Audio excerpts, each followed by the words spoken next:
Welcome to Annai's kitchen. இன்றைக்கி நம்ம பார்க்க போகிற டிஷ் வத்த குழம்பு. இந்த வத்த குழம்புக்கு சூடாக சாதம் போட்டு சாப்பிட்டோன்னா செமையாக இருக்கும். இதுக்கு தொட்டுக்கிறதுக்கு கூட எதுவுமே தேவையில்லை. சிம்பிளாக ஒரே ஒரு அப்பளம் மட்டும் வறுத்து வச்சு சாப்பிட்டாவே செமையாக இருக்கும்.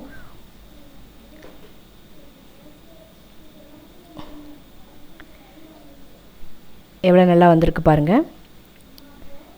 சூடான சாப்பாட்டில் இந்த வத்த குழம்பு வச்சு சாப்பிட்டோன்னா செமையாக இருக்கும்.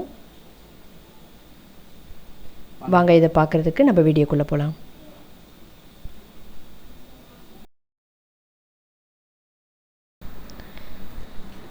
வத்த குழம்புக்கு தேவையான பொடியை ஃபஸ்ட்டு ப்ரிப்பேர் பண்ணிடலாம்.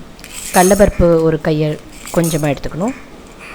உளுத்தம்பருப்பு, வெந்தயம் கொஞ்சம் ஒரு ஸ்பூனு அளவுக்கு,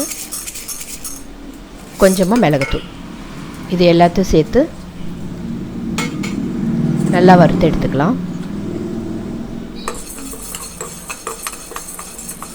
லைட் ப்ரௌன் கலரில் வந்தால் போதும். இதை வறுத்து பொடி செஞ்சு எடுத்துக்கலாம்.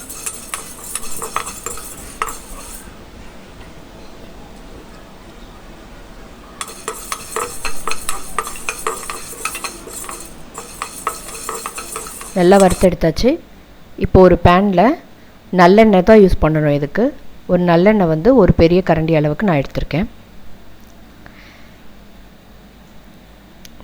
நல்லெண்ணெய் நல்லா சூடாகட்டும். இதில் தேவையான அளவு கடுகு,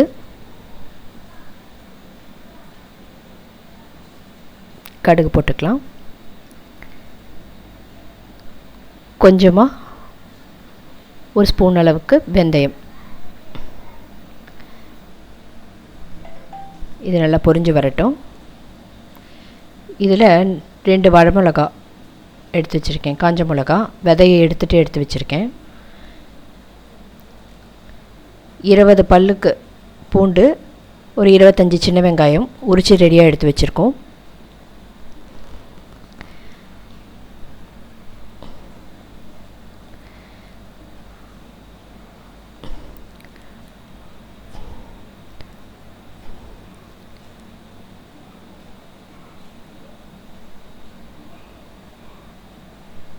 இதில் நம்ம எடுத்து வச்சுருக்க வெங்காயம், பூண்டு இதெல்லாம் போட்டு வதக்கி எடுத்துக்கணும்.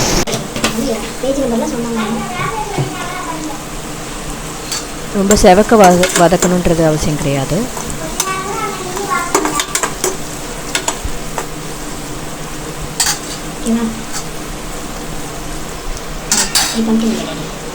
நல்லா எண்ணெயிலேயே வதக்கலாம்.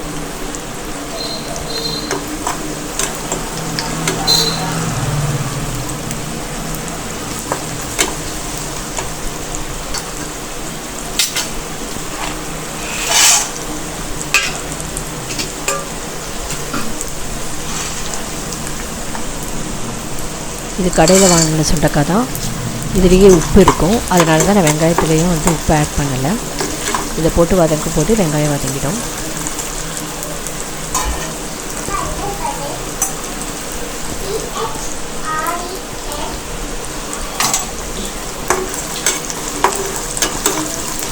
இதுக்கு நல்லெண்ணெய் கொஞ்சம் அதிகமாகவே தேவைப்படும்.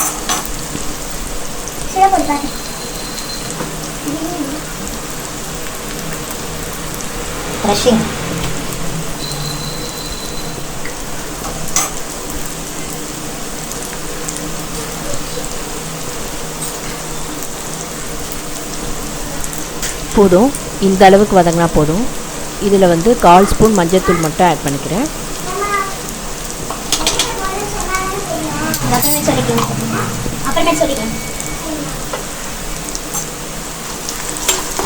நல்லா கலந்து விட்டுக்கலாம்.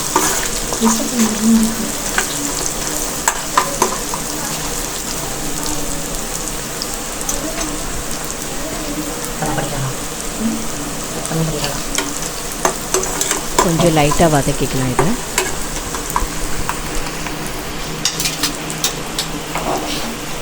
இதுக்கப்புறம் ஒரு 3 தக்காளி பழம் நான் அரிஞ்சு ரெடியாக வச்சுருக்கேன். மீடியம் சைஸ் தக்காளி.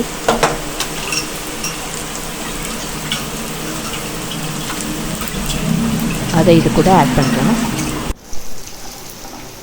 போதும், இந்த அளவுக்கு வதங்கினா போதும். கரெக்டான ஸ்டேஜ். இப்போ நம்ம அரிஞ்சு வச்ச தக்காளி பழத்தை இதில் ஆட் பண்ணிக்கலாம்.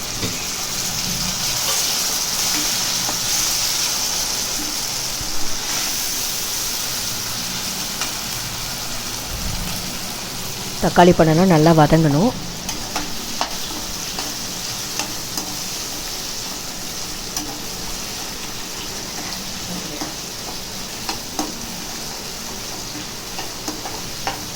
தக்காளி பழம் நல்லா வதங்கினா தான் பேஸ்ட்டு பதத்துக்கு வரும். அதனால் நல்லா வதங்கட்டும்.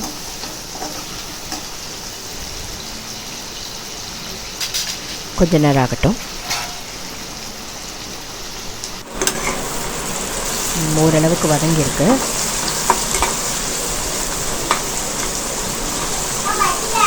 சரியா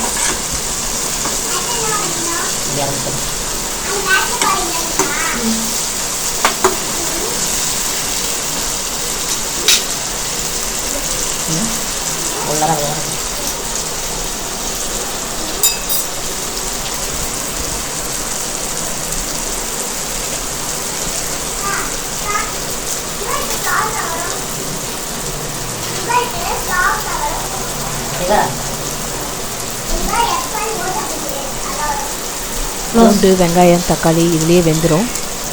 இந்த ஸ்டேஜுக்கு போதும். இப்போ வந்து ஒரு 2.5 ஸ்பூன் வந்து மிளகாத்தூள் ஆட் பண்ணுறேன்.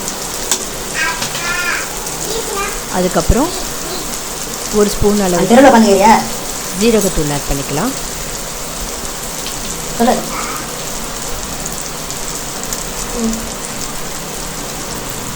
ஜீரகத்தூள் ஆட் பண்ணிக்கலாம். அதுக்கப்புறம் மல்லித்தூள்.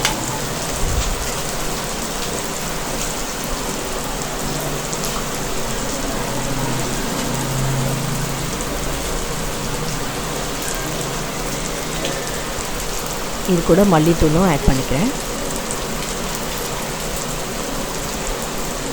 ஒரு 1.5 ஸ்பூன் ஆட் பண்ணால் போதும்.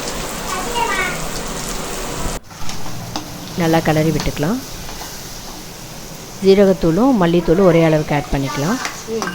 ஒரு 1/2 கிளாஸ் தண்ணி விட்டுருக்கேன். இது கொதித்து வரணும்.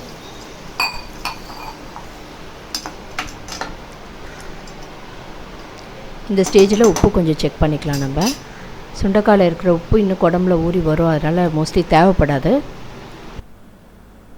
ஒரு பெரிய நெல்லிக்காய் அளவுக்கு புளி எடுத்து ஊற வச்சுருக்கேன்.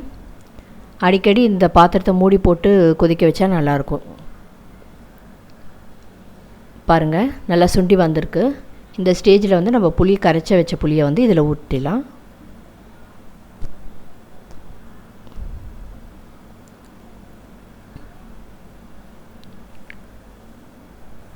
நல்லா வடிகட்டி எடுத்துக்கணும். கரைச்சி ஒரு பாத்திரத்தில் எடுத்ததாலும் ஓகே.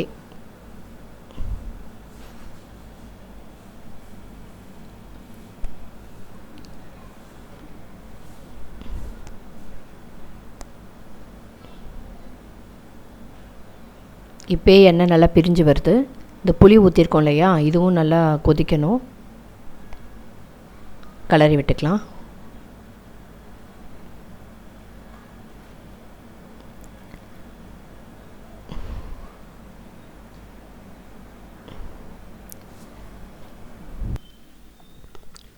புளி ஊற்றி நல்லா கலந்தாச்சு. இந்த ஸ்டேஜில் வந்து கொஞ்சம் வாயில் விட்டு பாருங்கள். இந்த டைம் ரொம்ப புளிப்பாக இருந்ததுனாக்க நம்மக்கிட்ட இருக்கிற வெல்லம் இல்லாட்டி நாட்டு சர்க்கரை ரெண்டுமே இல்லாதவங்க 1 ஸ்பூனு சர்க்கரை கூட போட்டுக்கலாம். டேஸ்ட் வந்து தூக்கி கொடுக்கும். என்கிட்ட நாட்டு சர்க்கரை இருக்குது, அதனால் 1 ஸ்பூன் நான் ஆட் பண்ணிக்கிறேன்.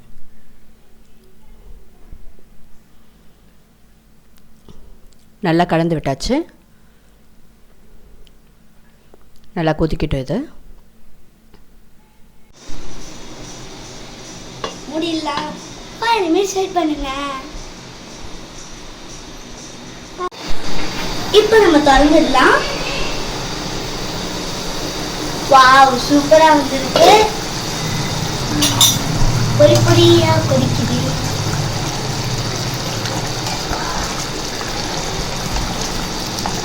நல்லா கலந்து விட்டுட்டு நல்லா கொதிக்கட்டும்.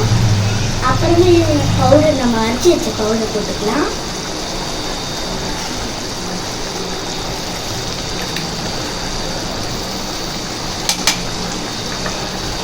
பவுடரை போட்டு திரும்பி கரண்டியை நல்லா அது கரையிற அளவுக்கு நல்லா கலரிடலாம்.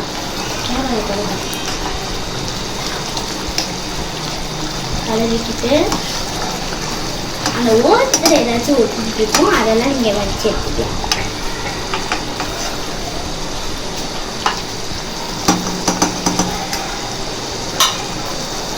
திரும்பியும் நம்ம எடுத்து மூடிடலாம். மூடிட்டு இப்போ பறக்கலாமா? அடுத்து நம்ம இந்த டிஷ்ஷுக்கு அப்புறமா நம்ம வரோம். நல்லா கொதிக்கட்டும். அப்படியே அந்த கரண்டியை வச்சு நல்லா கலரி விட்டுட்டு ஸ்மெல்லே செம்மையா வருது.